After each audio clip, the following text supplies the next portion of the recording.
وسط کار بودیم که من به این شکل بودم. یه لحظه دیدم پسره هیچ کاری نمیکنه. من همینجوری بودم. فکر کردم که خب پایینه باید بیارم بالاتر. بعد دیدم بازم هیچ کاری نمیکنه. گفتم شاید پوزیشن رو دوست نداره.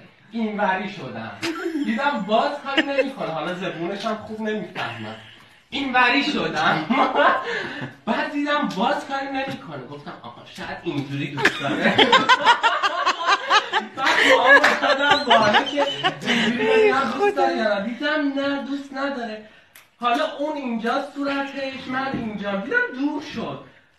گفتم که چته خواب بکن تو دیگه. برگشت گفتش که اذان میده.